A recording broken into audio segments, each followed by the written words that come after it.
Once again, welcome back to the plot.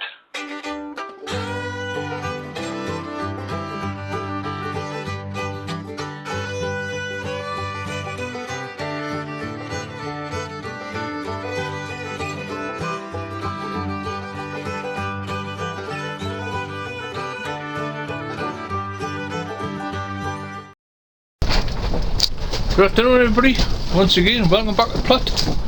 It's quite a breezy day up here in the northeast, and of course it's been like this for the last 5 days.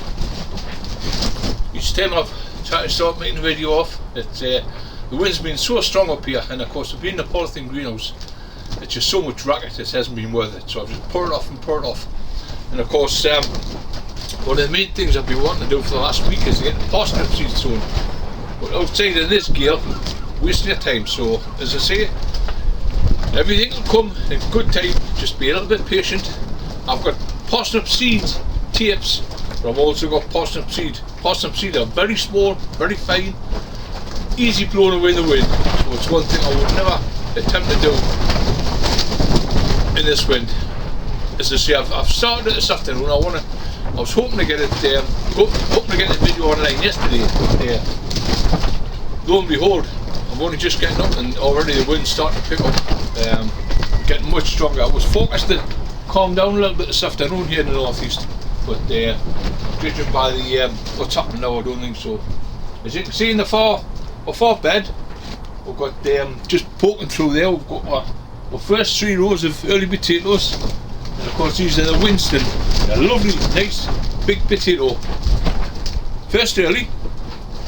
In the bottom tunnel we've got our Jazzy, they're just starting to come through, and then in here we've got our red Desiree in trays, and they'll not be going up until Easter, which is 3 weeks away, so they're quite happy sitting on that back bed. As I say, the strawberry baskets are absolutely fantastic, they're just nice. When I say cold greenhouse, I mean this is a cold greenhouse, because where the eaves are, the polythene runs down and it's attached to a board along the front, right along the front of the greenhouse, but the board's about 4 inches off, and there's actually a gap under each one where the fresh air can blow through, so it really is a cold greenhouse here. It's very rarely it gets above 45, 50 in here, apart from when the sunshine starts. Of course your temperatures are going to shoot up, but we'll talk about that a bit later on, because what I want to do when I finish the video off down home, I've been watching some of them online, and you know, my heart goes out to them. Some of the seedlings in it, I mean, sprouts over 3 inches long, tomatoes 3 and 4 inches long, and the main, everybody's got to start somewhere, but the main thing is light. You've got to have your light levels. I keep saying this time after time again. Even if you're starting off in the house, there's some easy little tricks you can do. Build yourself a little light box. You'll have to go back on a few of my videos last year when I built a light box. It's such an easy thing to do. Put on your windowsill. You've got to remember, in the house, your temperatures rarely drop below 15 degrees. You know, that's well in excess of anything you really need if you're starting off early seedlings. Like your tomatoes now, but then again, when you're starting tomatoes off, you've got to have the heated greenhouse outside. If you're starting tomatoes off now, I've just sold my first ones last week, and already they're through there now, and that's just down home. 40, 45, 50 degrees in the greenhouse. That's all mine is, with a plastic sheet over. They're through, but they're lovely, strong little plants.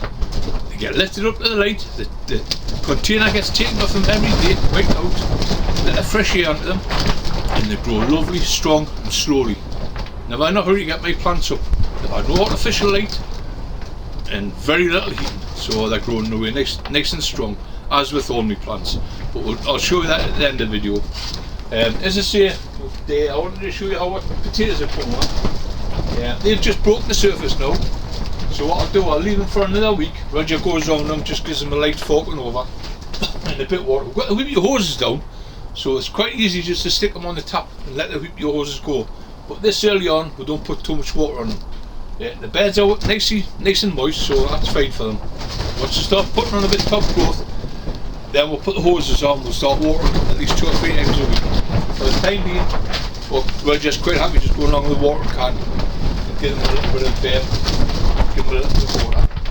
What I will do next week, I'll make a spray up and of course I'll give them all a good spraying, because as I say, as your soil warms up, if you've got any bugs or any eggs or anything lying on top of your soil where the beasties have been after last year, they're going to start hatching out and they'll be straight on your plants. They shouldn't be, because we've got some really cold nights up here in the northeast, good frosty nights, temperatures way below zero, and that kills a lot of the bugs off. But you always get a few that escape. Here's the one thing that I want to show you before we go next door. If you remember a couple of weeks ago, I pinched mine out. Well, there we are. They're absolutely fantastic, first class, lovely little pots.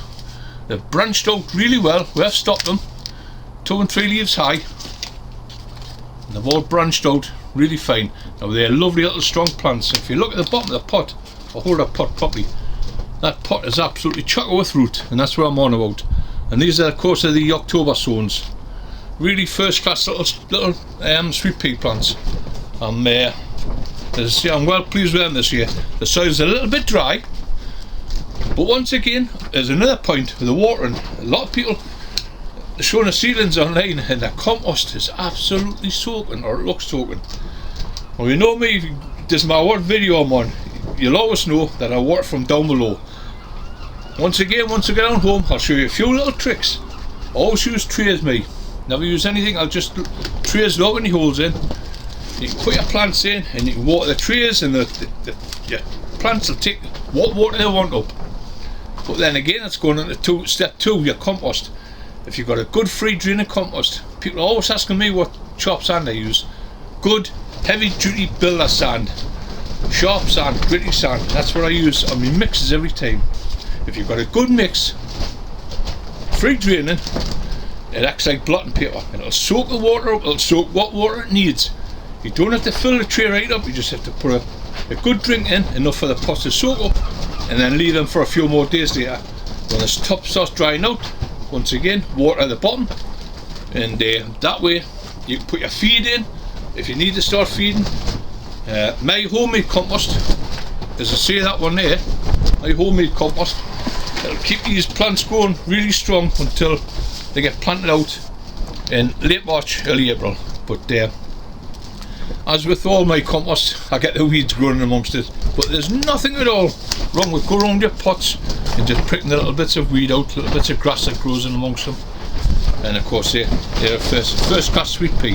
By the end of this month they'll be romping up, and the pots are just filling up there nicely now.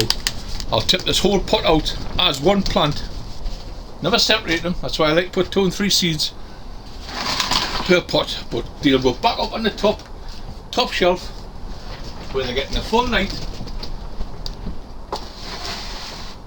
And it doesn't matter about the cold, because they're lapping up.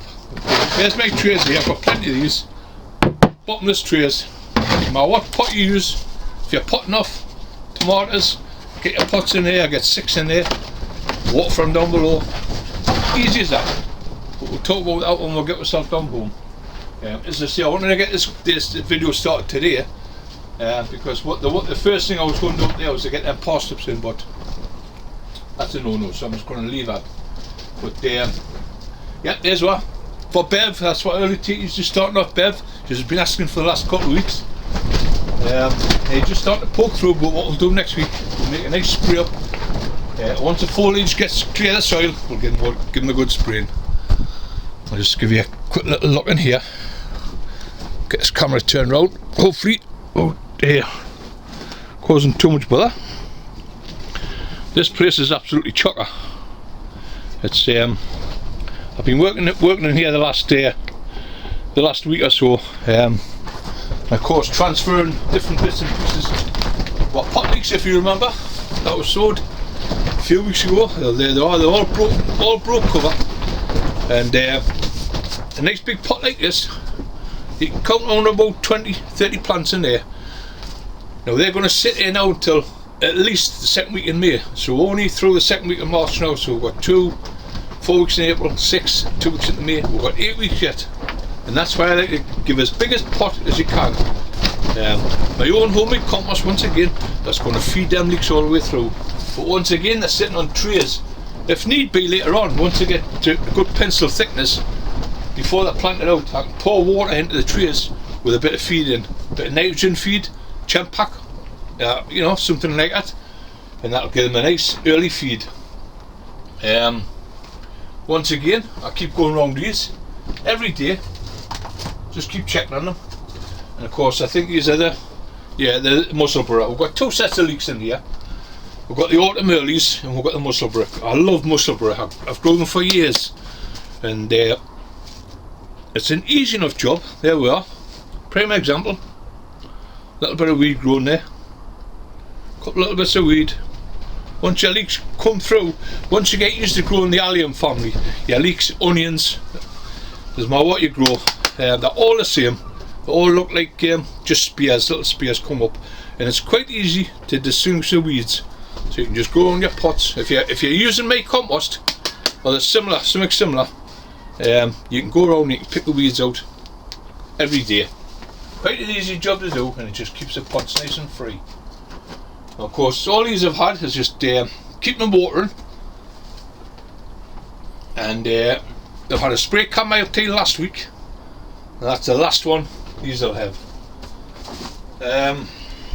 Grapevines, they're just starting.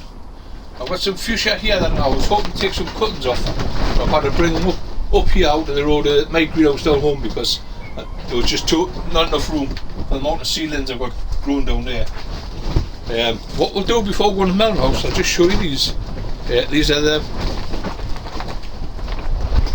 grapevine, the large cuttings I took. Now I take these cuttings every year, exactly the same way. But what I did last year, I took some smaller ones and tried them in plug plants, and I'm absolutely amazed with them. But this is a standard way of growing mine. 4 buds, one at the bottom, one in the middle of the compost, one just at the surface, and one at the top. So I'm bound to get at least one of them bottom ones rooting, and at least one of the top ones with some green growth on, for a good shoot. Now that one there has got 2 fantastic buds on. That one's got 2 fantastic buds on, and the buds, if I can just point them out, there's a nice one there. There's a lovely bud in there. Now what I can do with these, if need be, is once that breaks into a good growth, I can just snip that top off for you, and that's where the new growth will come from. But that's the ones I normally take. With 4 pots here with 4 in, so there's 16 black grapes here. There's 2 I took off last year, but the ones that I took different through there, we'll pop in and have a little look at them. The flowers have been sown left, right and centre. This is the way I like to sow my cornflower, the nigella, and all I do is sow them in little pots like that. I think I showed you them a couple of weeks ago. Just a small pot of compost, put a few seed in and lightly cover them over, and they plant out as one pot. Make a lovely little display. Nigella, cornflowers are always a favourite in the cottage gardens, so that's the way I like to sow mine. Got trayfuls of them, absolutely tons of them. But yeah, for the time being, we'll pop next door. That's what trays of Desiree potatoes been sitting here for a couple of weeks now. And what I'll be doing next week, or me and Roger will be doing, is sorting through them. There's some tiny ones amongst them. We'll just discard them. But what we'll do, we'll get 3 rows of the best ones, and there'll be 3 rows for sowing outside. But they've just been sitting here for a couple of weeks now since we brought them out of storage. They were in the top shed, covered over with a big sheet of cardboard, and just stacked up in the trays like that, and they come through the winter no problem. Yeah, such an easy thing to do is to store your own potatoes. As I say, we talked about this the other week. We've never had to buy Desiree for about 5 years now. I did change from the King Edward a couple of years ago because we've got a really poor crop of King Edwards, and I've grown King Edwards for years. So I thought, well, we'll go to the Desiree, and I've never changed.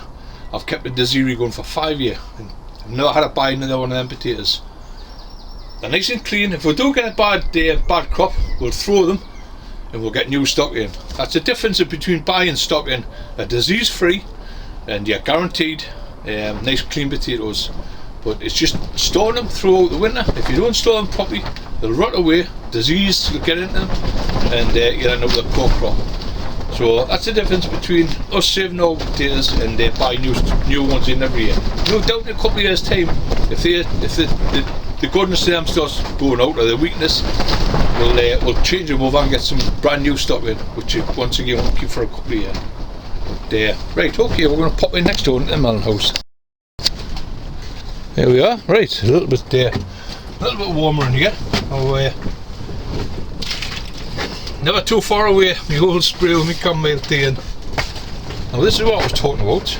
Well, if you remember, you go back to my videos last year, I was trying out a new way of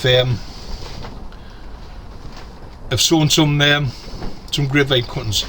Now this is just a small piece of the vine that I took off with 2 buds on. 1 bud for a base and 1 bud for a top. And it's absolutely grown marvellous. There's a bud there, just starting to break away. Now out of the dozen that we took off, in fact it was a baker's dozen I took off. I've got 1, 2, 3, 4, 5, 6. Now them 4 at the back. There is a little bit of bud there, so I'm just going to persevere with them ones, them 4, I've sorted them out. And these ones at the front, I've got 2, 4, 6 of them with, well, that bud's nearly open now. That's an absolutely stonker little plant, that. No doubt there'll be roots coming through there soon, and I will be able to pot that up in some nice fresh sandy compost, and you get a first class grapevine out of there. So it's such an easy job to do. I had these down home in the greenhouse and I started them off early down there, so they've got a much bigger bud on than what the ones in there. They've just been kept in the cold, is with the way I grow mine every year. But yeah, I thought I'd just try a new trick.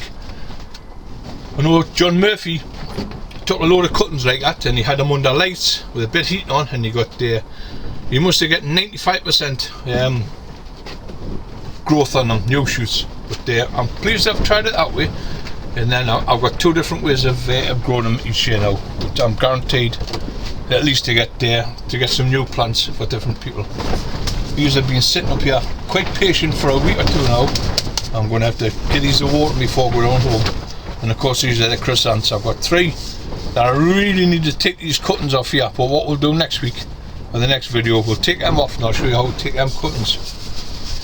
This is one of the earlies. This is Courtier, nice pink reflex. So we'll take a couple of cuttings off there. And we'll take a couple of cuttings off the Fairweather, the white. It's a nice strong little plant there. I'll set up a little bit of propagator and we can crack on with them. Now the dahlias are shooting away. I've got quite a few down home. I'll be taking cuttings from them soon. So as I say, everything's starting to hot up now in the greenhouse. We're starting to get a little bit busy. That's the red onions that we sowed. Now it's not as warm up here as what it is down in my greenhouse. It's only 45, 50 in here. Yeah, it's a steady 50, and they're growing away lovely. As I say, they'll stop up here they'll stop in there till the end of this month. I'll not even bother potting them up just yet. There's loads of time to go yet. There's a Billy Lamb that I sowed. These are the big giant onions. Now they're not as big as some of them on the internet, but I'm well pleased with them, and the roots will be coming through soon, and it'll be an easy enough job just to take them out of their little cells and transplant them into a little 3-inch pot or a 9cm pot, which I normally put them in, and we'll get some cracking onions. Even up here, space is starting to get a bit of a premium now. I'm starting to I've got a box clear with what I'm sowing and what I'm not sowing. I've got loads of plants to sow this week, loads of flower seed. So I've got most of them lined out. Most of my vegetable seeds that I'll be putting in. There's my parsnip tape there, DT Browns. I've got 2 of them. I've got some carrots to sow. Up in the top we'll put the garlics in the 2 big MBC tanks. I'll put some carrots in there. And of course, this is what I mean now. I'll show you this. Now this is a watering tray that I use, and these are some of the little trays. I'll just push that to one side. Now this is a Scolgia. I only saw these. Yeah. I only saw these a couple of weeks ago, but there again, it's a first class little tray of seedlings, and it just goes to show you, just popping that into a watering tray and I can water from down below every time. And once again, the likes of these seeds, I use my own pot and compost. So if you look in amongst that, it's easy enough to distinguish the weeds. Once your plants, your little furry little plants are through, it's quite easy to distinguish, and you can just go through and just pull the weeds out. If you're using multi-purpose compost, you'll not get any problems with weeds. You shouldn't be anyway. But use my own compost with a little bit of soil mixed in with it. There's always a chance you get a few weeds growing through. But as I say, once you know your weeds from your seeds, it's an easy enough job to go through. Now that's a perfect little pot of seedlings. They've got plenty of light, they've got plenty of moisture, they're not stretching, they're up a height, the highest you can get them. And what I do with these every day as I come up, I turn them. Just turn the tray fully. We'll just have a little quick look on that one before I put it back. And there's a little weed in there, little singular one at the bottom there. Anything that's dying off, or you think, just pull them out. And once again, there's a first class little tray of seedlings. Now they'll be ready for popping up in maybe a week's time. Now they're not going to go hungry, no way, because that, once again, that's my compost. There's plenty of feed in there. When I make the mixes up, I always put a handful of bone meal in it. Now bone meal is a long lasting fertiliser. It lasts for months in your compost.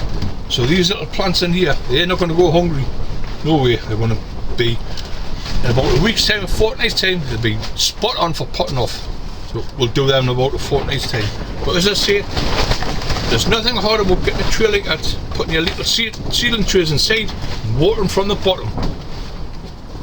Let them soak all the water up and you'll never have any trouble with dampening off. So there you go, back on the top, along here. There's 2 or 3. You just turn them every day. There are a few calendula in there. There's a few calendula in there. Just keep turning the trays every day and they get the maximum amount of light. Now that's lettuce. There's a tray full of lettuce up there. Now they're singly in modules. Once again, the little lettuce just coming through there. Odd weed amongst them. Pull them out. You can always still. And these will be potted off in about a week's time and grown away. That's a mixture of rocket and mixed leaf salad leaf. Once again, just keep turning the seedling trays around. Same with the onions. Turn them around every day. We're up on maximum light. And all I have to do with these is just lift the tray out and pour some water into the tray and the modules get a good soaking. And there's nothing easier than that. As I say, every day I come up and I give me grapevines, I give me croissants, any cuttings, anything under the trays. Got dahlias under here.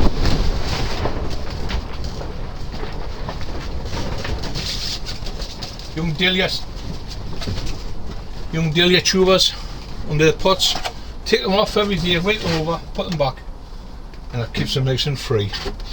But yeah, I'm pleased with that. I've got plenty going on at the moment. So we're all going to be running a little bit short of space. So what I'm thinking about doing is to bring the dahlias that I've got down home, got 2 big trays of them. I'll let them go for another week and then I'll bring them up into here. I've got a bit more room in here, but I'm really seriously short of space down home. It's just I didn't have any leaks, any show leaks yesterday because I just wouldn't have had the room with all the stuff I've been growing. But yep, there's the trays I use. There's hundreds of different kinds of trays you can use. Quite easy to get a hold of. Or if you haven't got gravel trays, it's quite easy to make your own. Just an old bread tray, line it with polythene, newspapers on the top of that, and it just acts like a sponge.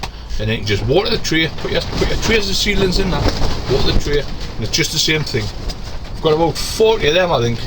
I bought these years ago. years ago, and they've lasted all that time, and they're just like gravel trays. You can put a little bit of sand in the bottom if you want, and you can stand your pots in there.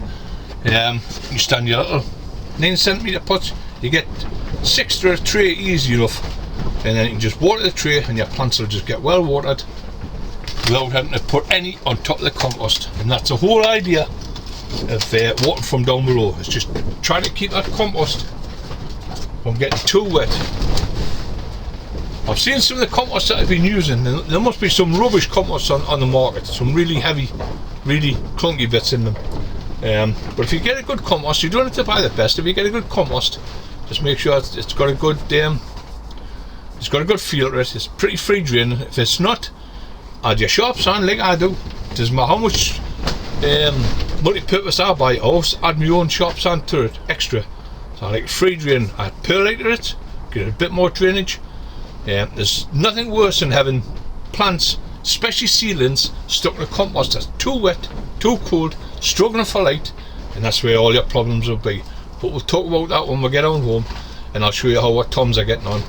What we'll do up here next week, we'll start a cold zone, the end of March. Next week or the week after, we'll start a cold zone of tomatoes. The likes of me, that's at Craig and that. I usually wait until about first week in April, but we'll sow a few next week. It'll just be in the cold greenhouse, frost-free greenhouse, that's all. And they'll grow away nice, strong little plants.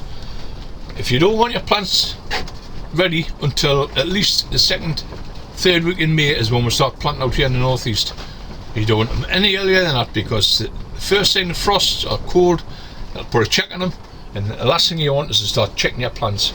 They can turn blue and it'll just stop them growing altogether. And the struggle to pick up from then on, most plants, if they've had a check, so you might as well just discard them, and then of course you've lost all this growing time. So my advice is just, when you want your plants, start timing, get your timing right, start your planting. My tomatoes are just breaking surface now down home, so I'm quite happy with that. They're just coming through there. They'll not get potted off till the middle of April, and then I'll have 2-3 weeks in the new pots. Take we throw in the middle of May, and they'll be ready for planting in the garden outside.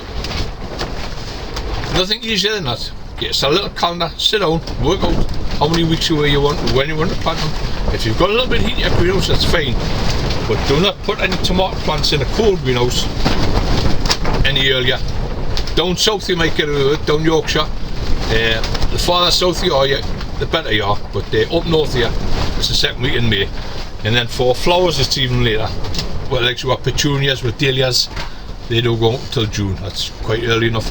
So you can time them from there, get your plants ready, and maybe you start a sweet corn at the end of this month. Once again, sweet corn.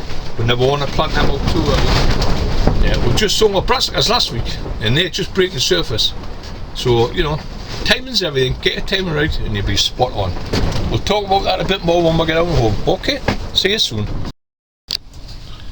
Right, well, that's better now. Back home.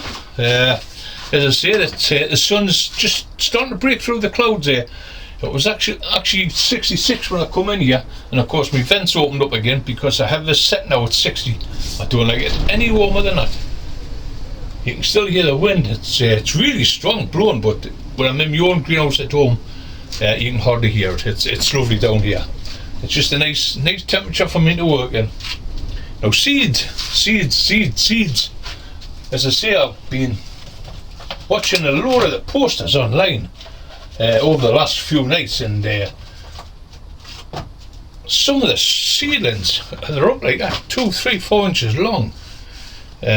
Sprouts, tomato seedlings. I always say, if you haven't got the equipment, if you haven't got the light, if you haven't got the heat, the light, moisture, that's the 3 main things for sowing seed. Really good compost. I mean, you don't have to buy the best of compost. I make my own. I've made my own for years. 3-to-1 mix. But when you're just sowing seed, if you're just using a multi-purpose compost, just make sure you get a decent grade one. If you don't get a decent grade compost and you've got lumps in that in it, well, I would suggest, I mean, if you cannot afford to buy the best, or even, you know, something decent, there's my compost there. That's my homemade stuff here. It's beautiful.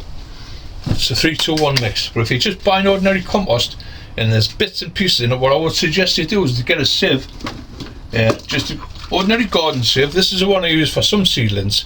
That's a bit too fine. That you want something a bit heavier than that.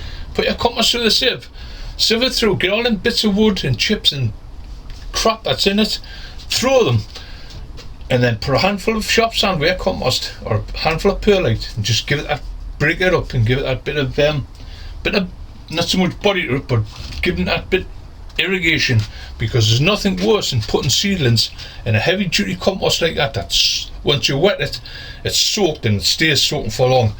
Not only does it stay soaking, it stays cold. There's nothing worse than that for seedlings, because you put them after a bad start straight away. So if you get a compost and you find all bits and pieces in it, put it through a sieve, add yourself a couple of handfuls of good sharp sand or a couple of handfuls of perlite, and you've got a much better mix. Much better chances of your seedlings breaking through there is what they have when you've got lumps of wood and chip and all sorts of rubbish that's mixed in with some of the cheap composts. Get them out, throw them out, just sieve them and make yourself a decent compost up. There we are. There's my tomatoes I sowed a fortnight ago. It's my first ones. That's the giant orange, and they're spot on. They're not too much heat. They've got plenty of light. They've got a little container that I use. I take this off through the day, take it off and put it back on of an evening, just wipe it over, so they're not stretched at all. Some of the seedlings I was looking at the other night, they were about 4 inches long, much too long.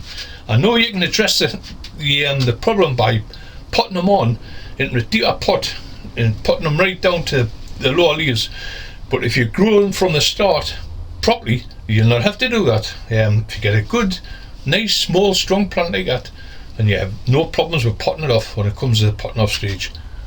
Well, my compost, they can sit in there for another 2 weeks for me.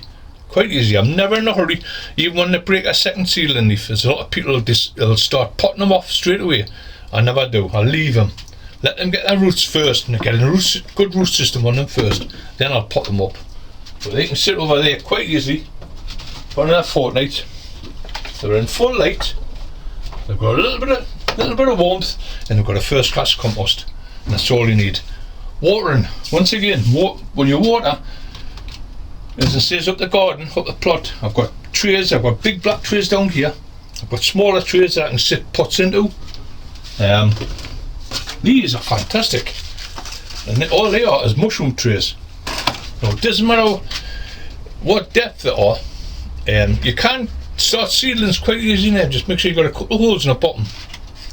The problem is when you go any deeper than that, and that's a standard seed tray, half size, and that's about there. That's just a half-inch deeper than that. That's spot on that. You don't want them any deeper than that.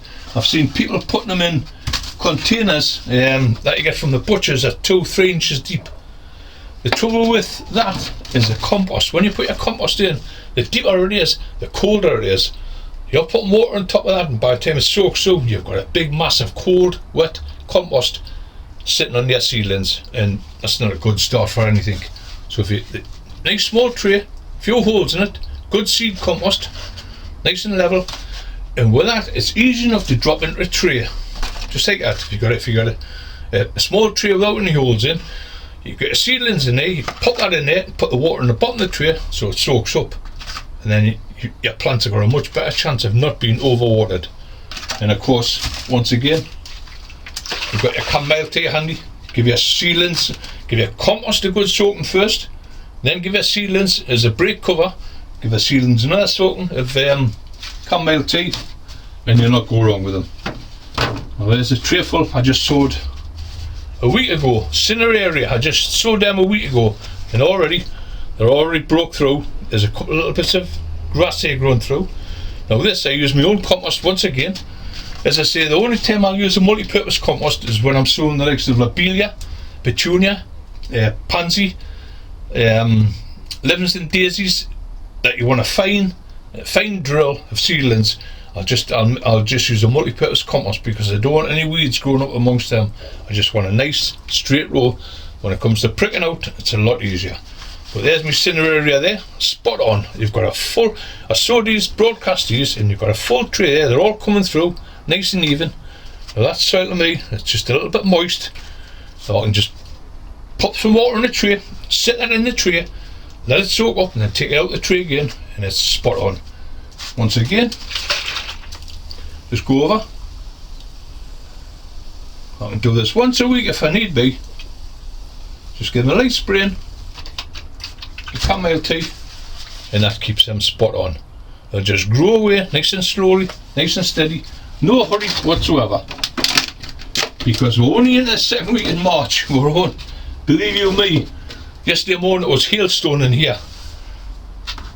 I look at people and they're thinking about planting this out and planting that out. There's no way up here northeast. We're not even dreaming about it until the end of April up here.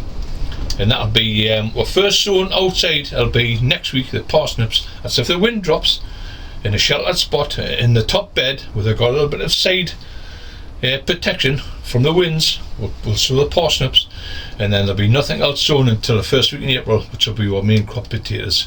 So we're never in any hurry whatsoever to put anything out. As I say, up here it's second week in May before we start planting cabbages and stuff like that out. We can't put seed in turnips and beetroot around about the middle of April. Plant beans out beginning of April, beans and peas. But that's about it. And as I say, any earlier than that, and you start losing them. The likes of onion sets and that can go in the end of March, but as for anything else, it can just wait. Get your timing right. As for your seedlings, the same as with tomatoes. The tomatoes are not going in a cold greenhouse until the second week in May. Now they're that size now. I'll be doing another crop next week. I'll be sowing me cold sown tomatoes that I like to sow up towards the end of March and beginning of April. That's like the Vales at Craig that's going to go outside on the balconies here. I'll not sow them until then. Nice and slow. I'll do a main crop sowing of tomatoes next week again. I'll sow Moneymaker, Ailsa Craig, Alicante, Tigrella. I've got about 5 different ones to sow, but I'll do the main sowing next week. Them, I'm not going to greenhouse until the second week in May, so they're that size now. If I leave them for another fortnight, that still gives me till the end of March, and by then they would have had their 4th leaf in, and they'll have a nice root system, and they'll be a nice little strong plant. But I'll pot them off in a fortnight's time, and I'll show you what I mean. They'll be a lovely little strong plant for potting on, and then they'll sit in a pot for 4 weeks until the end of April. And by then, and I'll check the root system on them.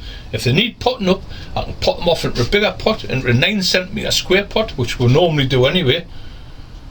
Put them into that centimetre pot, 9cm pot, and they can sit in there for another fortnight.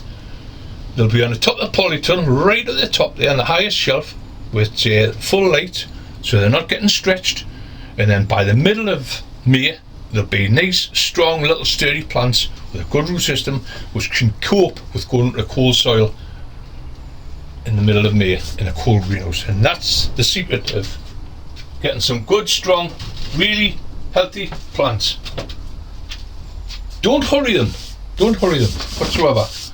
The plants will grow in their own time. There's nothing really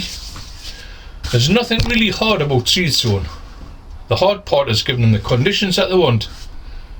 The heat if they need the heat, the moisture, and the light. And I always say the light is one of your most important things. There's people sowing stuff inside the house now. If you go inside your house, the least it'll be is 15 degrees now. That's a lot warmer than it was in your greenhouse outside. Your nighttime temperatures will not drop below 10 degrees. So that's a lot warmer than what it is in a greenhouse. The trouble is you haven't got the light. If you're sticking them on windowsills, they've got no backlight. They're looking forward and they're stretching, they're pulling away, and they're stretching towards the light. And that's how you're getting your weak, long seedlings. If you have to grow them inside, then make yourself a little light box. If you go back on some of my videos, last year I think it was, I made a light box. Easy thing to do. Get yourself a nice, decent sized cardboard box, line it 3 sides, 2 sides in the back with foil, and open the box at the front, and then you can sit that on your windowsill and put your trays of seedlings in there. And that way the light coming in will hit that back box on the foil and shoot it forward.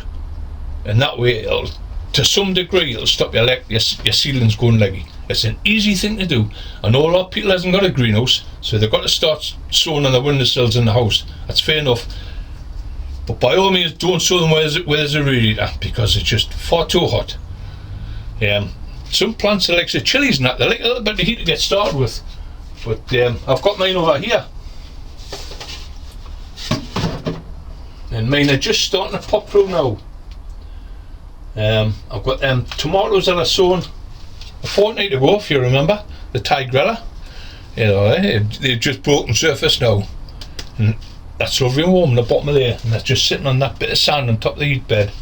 That's perfect. I took the tops off them once it broke surface, and the chilies are exactly the same. The chilies over the back. Got the big propagator I've got at the back there, and I've got some red robin, and I've got some basket of fire. They're all there. They've just broke through. Now I've seen some of the chilies, they're like that. They're absolutely monsters. But that to me, they're just growing away nice and slowly. They've just broken cover. It's fine for me for the big, early March, because in a couple of weeks' time they'll be decent sized to pot up 1st of April, and then they'll grow right through April. I've got a nice little plant. Once again, middle of May to the end of May, planting these in a cold greenhouse, I'll have a first class chili plant to go out. Never in any hurry. They're growing just fine the way they are. There's stacks of light in here. For you that's if you look on the old videos, my old greenhouse was turned that way. It was facing east to west. Now I've turned it around. I'm facing south. Although I still don't get the full light yet. It's starting to.